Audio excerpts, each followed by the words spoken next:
Representative Munson, I can't thank you enough for being a part of the program and doing it this whole coronavirus way with the Zoom. I thank you for going out of your way. You're obviously at your home. I mentioned before we got on, I love the hammock and the porch. You said that's where all those puppies are. I follow you on Facebook, and you've got like 10 puppies out there. How are they doing? And have they all found beautiful homes yet? Yeah, most of them have found beautiful homes. And this was a result of the executive orders of the governor. We had we got a puppy last year, and he was scheduled to be fixed. Actually, both of our dogs scheduled to go into the vet in late March, and their surgeries were canceled because of the non-elective surgery cancellation. Oh, no. So, or the elective surgery. So, so about a week after that, my daughter was screaming from downstairs saying, "They're stuck together." And lo and behold, 65 days later, we have 10 Labradoodles. Wow, I think we have to find somebody that maybe the governor will take one or two off your hands. Wow, that's a great story. Governor, our Congressman, Representative, thank you very much for being on the program. Let's go back as we got to cover this in order, I think. We were running along, looked like we're going to have $1.5 billion in extra money in the biennium. And I said, that's the worst time ever in bonding when you got extra money because everybody wants a little piece. But then COVID hit, like you say, in March. That threw that whole session off. And basically, I'm sorry to say that not much got done, really. What were your thoughts on the session when it ended? Well, on the regular session, it was disappointing that we didn't get a lot of stuff done. There was some good legislation in the House that would match up with the Senate. Unfortunately, this coronavirus COVID shutdown really prevented a lot of the committee meetings from having good work. I think it's difficult to work just through Zoom, just meeting in committee. There's a lot of work that happens behind the scenes, a lot of stopping by offices of legislators to talk about things, to improve bills and to make them better, to get some traction on other things. So unfortunately, this just changed priorities for the legislature, and not a lot of stuff got done. And of course, the shutdown of the state just threw everything economically in turmoil with the forecasted revenue being down. And we're going to get to that on the Zoom end of things. When you're in committee meetings, I mean, a big part of your job, you've got all these lobbyists that come in and they sit in the room and they answer the questions you guys have got. Was that going on? And was there any real public input as far as any bills that were going on? Were they allowed to just join the Zoom meeting and raise their hand, or what do they do it on Zoom? Was that going on? Yeah, initially there was really very little way for the public to give input. They can email their legislator, but we're not at the office, so phone calls. I mean, most of the staff is working remotely and just checking voicemail. So this legislative session was really done without a lot of public input, and things moved fast, so it's difficult for the public to track bills. They did have later some options on some bills. If you wanted to testify, you could email ahead of time and schedule to be to give your testimony. But unfortunately, this session was done with very little public input. All right, so coronavirus hits and it changes the whole world for everybody. And I'm not going to rip the governor on the first month or so when everybody seemed to be doing the same thing. Close the world down, shut everything off. This is going to be the worst thing since the Spanish flu, and no one knew any different. He gave himself, what do they call it, emergency powers, and that's a 30-day deal. And I don't even think at that time I thought, oh, this is crazy. But now we're 120 days into an emergency powers with this governor. When does that stop? Have we shown a weakness in the Constitution that once you get it, you can have it forever? Yeah, we're absolutely in a constitutional crisis with this emergency power grab. The original emergency peacetime emergency powers was set up after Katrina, where we wanted the governor to be able to respond quickly to a chemical spill, an industrial accident, acts of nature like fires and floods and tornadoes, especially when the legislature is not in session. It was never meant to go on for a public health crisis, which can drag on for years. And 8 days before the governor declared his peacetime emergency in the House, we had a bill that would grant him the authority to do that just for a public health crisis. So adding that to the list, that bill never passed the House, and it never had a Senate companion, never became law. So the governor declaring a peacetime emergency for a public health crisis isn't part of the current law in Chapter 12.31. So that is an issue. But the other part is that the only way we can take back the power from the governor to write laws is that both the House and Senate must both, veto this power. And there's nothing in our state constitution that allows for a legislative veto. And the Supreme Court of the United States has found that to be unconstitutional when Congress tried to grant the president the authority to write laws, having a legislative veto on their side. So that's a constitutional problem. And that's hopefully what our lawsuit against the governor will decide, shake out soon. Well, and it was you and 3 others to start, but I think there's like 13 Congress people on it now that are going, that have written onto that bill, something like that. How quickly does that happen? The Supreme Court moves slowly, and maybe this whole virus thing is over before it ever gets figured out anyway. Yeah, and so we're suing through Ramsey County District Court. There was 4 of us legislators to start, and now we have 13. We've included some people from the Senate. We also have 40 small business owners that have joined our lawsuit, and we had a first hearing. Keith Ellison has responded to the lawsuit, and we had 3 points that we were challenging the governor on. He only responded to one of them, and that was last Thursday. We have a hearing set up on July 16th, where we hope to have a ruling that will fall in our favor. And I think we have a very, very strong case. And this, of course, wouldn't just benefit the businesses that are suing with us. It would end the governor's peacetime emergency powers and really prevent him from issuing more executive orders, changing our election law, changing really anything. I mean, these powers are extremely broad. It was poorly written legislation, and we need to go back and change things. Well, what happens if you win, sir? If you don't win, he continues to do his thing as he's doing, and I would presume every 30 days he'll just renew it. And until the election, and whether you can get both the House and Senate to be on the same side, this is going to go on. If you win, what happens? His emergency powers stop. Can he not just reissue a new emergency powers because the COVID looked like it changed? It could be anything. Have we not learned that he actually has that power to just continue on until, what do you get if you win? I'm leading. Sorry. Yeah. Well, if what we get is we would actually remove Chapter 12.31 from law. So he would no longer have the ability to issue a peacetime emergency. But you must admit he needs that for a flood or something. If there was a flood, a governor needs the ability to do that. Well, he wouldn't have that ability. So the governor could call us back into special session, and we could pass legislation to add to law a new version of 12.31, which would give him very narrow responsibilities. We could clarify this is for floods, fires. I mean, it's a really active nature that's there, plus the chemical spill, an industrial accident, or a disturbance of the peace.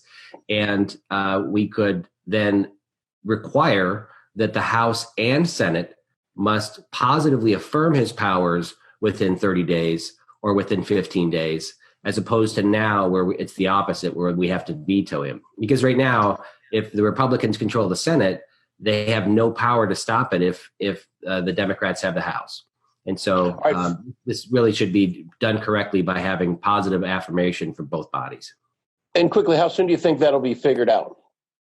Well, how soon until that judge rules? I hope July 16th, the judge will throw it out. That's our hope. And if anything, just offer an injunction to prevent. This has happened in 10 other states now where the governor's powers have been thrown out because they're unconstitutional, and many times because they use the legislative veto. So we're very hopeful. This is a very strong case, and we're looking forward to restoring freedoms in Minnesota. All right. Let's just say that this was the only thing you had to worry about today. It was the bonding bill and the emergency powers. We've got COVID problems. We've got the burning down of Minneapolis and St. Paul. Let's talk about that coming up next. Can we do that, Representative? Yep. All right. I got Representative Jeremy Munson online. We're back after this on Between the Lines.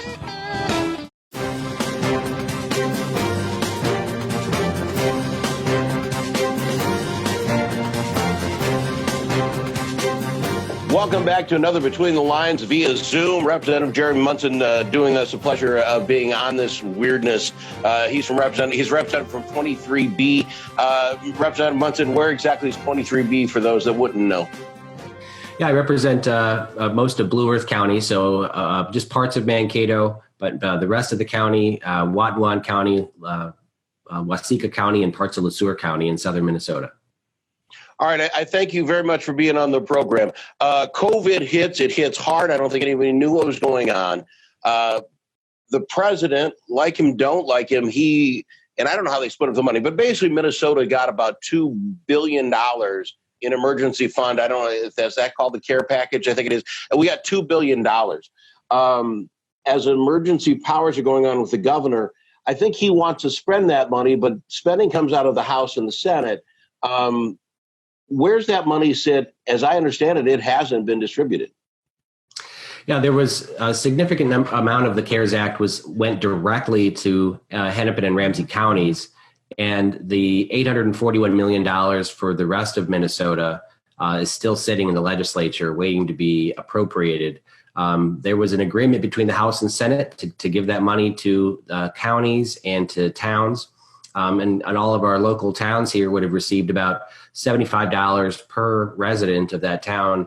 And that money was held up because it passed the Senate. And then when we tried to pass it in the House, the House Democrats attached the governor's supplemental budget requests for a bunch of different items to that bill and really tanked it. So that didn't pass in our special session.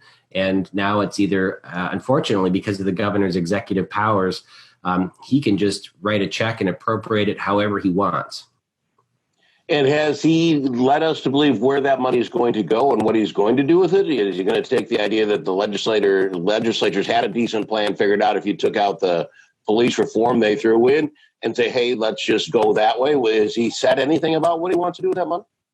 Well, I mean, fortunately, the pressure on Democrats, and then this has become very political. The pressure on Democrats voting against that bill for their rural communities is mounting. It's gaining steam, and so I believe the governor will do the right thing and release those funds to the counties and to the rural towns within a week himself. So I hope he does that. It's the right thing to do. All right, and what complicated this problem is we are running along. COVID's got its problem. We don't get done on time, so we adjourn without having the bonding bill done.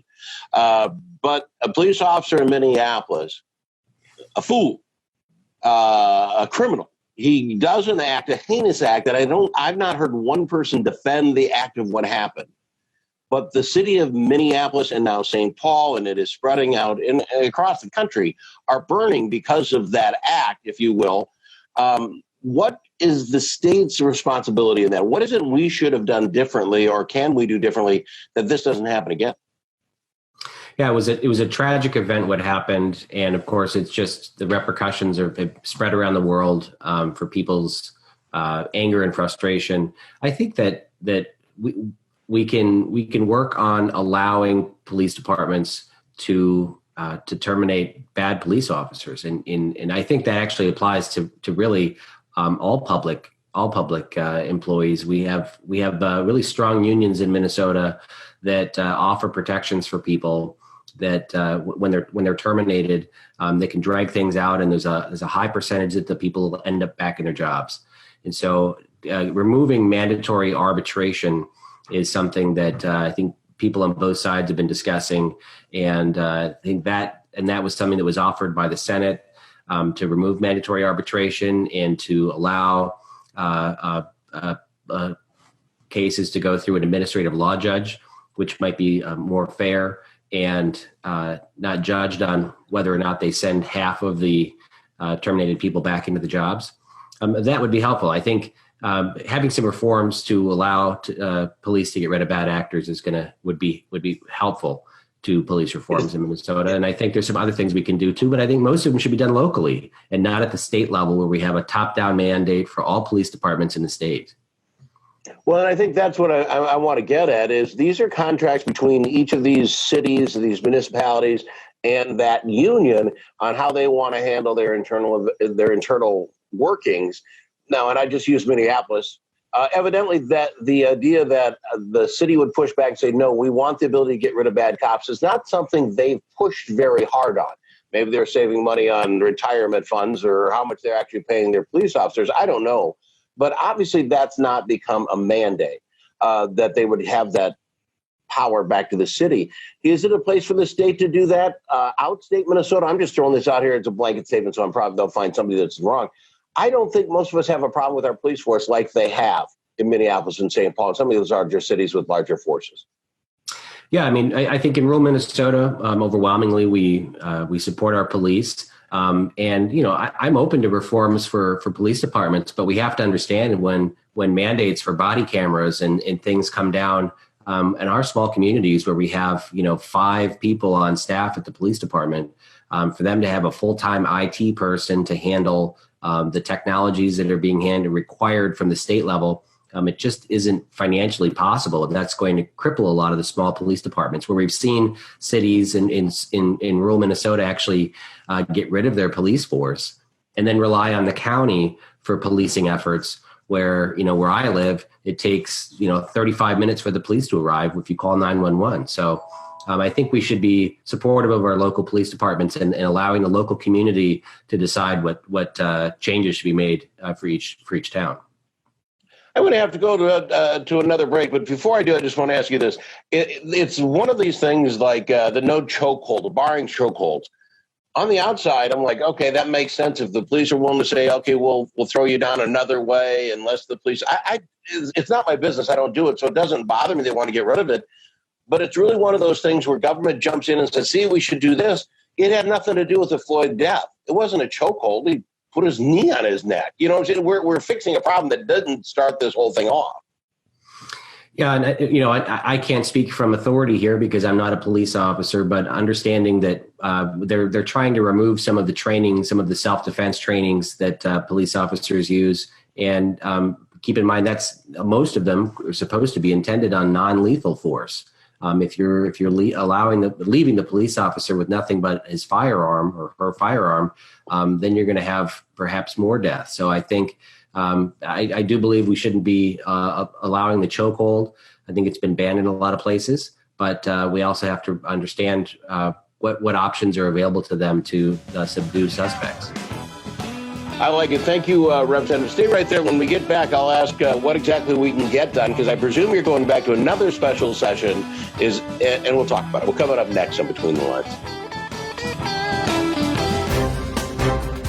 Welcome back to Between the Lines. Al Travis. We're doing it Zoom again. We've got Representative Jeremy Munson on from District 23, and I thank him for being here. All right, Representative Munson, we didn't get the bonding bill done. We don't know what's going on with the COVID money because we're not in session. The governor's emergency powers is up in flex. The world blows up, wants to have police reform. What can you guys actually get done? And I don't mean to be mean about this. The special session's got to get called again, and it will happen. He's going to give himself his his powers again. So then you'll come back in, July 15th, something like that. Will this be an open forum again like it was this last time? Generally, and I know I'm leading you here, generally on a special session, we have this thing we need to get done. The 4 powers that be will work it out. The governor will agree to it. You all go up there, cast your vote, and go home. This time we open the door, and everybody talked about everything. Can you get any of this stuff done? What can get done? What are you looking that can happen for the state of Minnesota? Yeah, well, thanks. I think that, first of all, we're going to be voting on ending the peacetime emergency if it hasn't already been decided by the courts. And the second thing is, the bonding bill there's some important projects in the bonding bill, especially when it comes to wastewater infrastructure. That's one of the things I think everybody in Minnesota wants, clean water for cities, clean drinking water. And there's a lot of small communities that are suffering from degrading pipes, and there's some that really have no option. I mean, they're not going to be able to flush their toilet unless we get these things fixed. So let me jump in if I could, Representative. And I'm not pushing you, and I don't mean to, but voting to get rid of the peacetime emergency, what changed? The number of Republicans and Democrats is exactly the same. Are you feeling that the Democrats are feeling that pressure? Like, what world's going on? That otherwise we'll go vote again and we'll be up in special session. What changes there? Well, there's building pressure. I mean, when we started this, there was, the four of us, the Newhouse Caucus wrote the first resolution to end the peacetime emergency in Minnesota's history. We had 15 Republicans vote for it in the House, and it wasn't brought up in the Senate. The next time we got all the Republicans on board to vote for it, and then the third time we got Democrats to vote with us. We had 2 Democrats vote for us in the House, and we had 3 Democrats in the Senate vote for it. So we're building pressure, and people are really sick and tired of the restrictions that are continuing to be put on businesses and their lives, and they want it to end. So I think that there will be more pressure. All right, fair enough. Now let me ask you this in the bonding, because I completely agree there's bonding projects that have to be done. That is what the state is for. But those same projects were up during the regular session, and we could not get that done because of COVID, because whatever, but we're still in the same boat. Why in the world? And I love the fact you're optimistic. This is not me riffing you, but what changes that you think that we can get a bonding bill done when we couldn't the first time?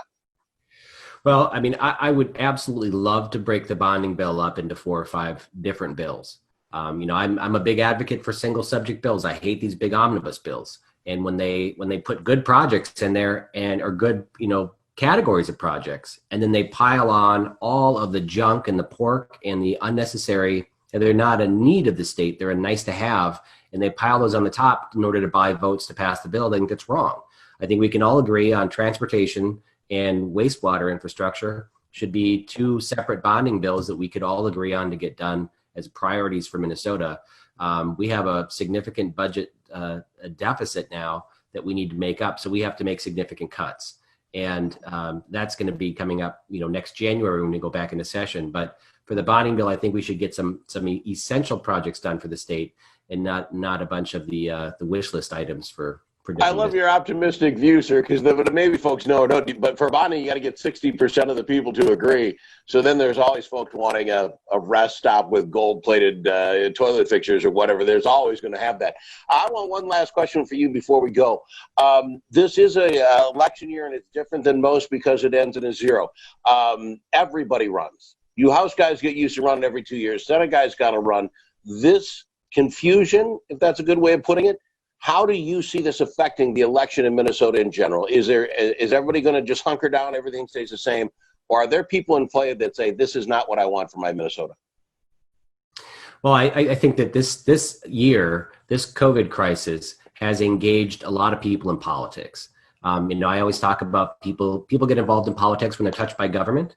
When they're touched by government in a good way, when they get stuff from government, they become a Democrat. And when they are touched in a bad way, they become a Republican or a small government Republican.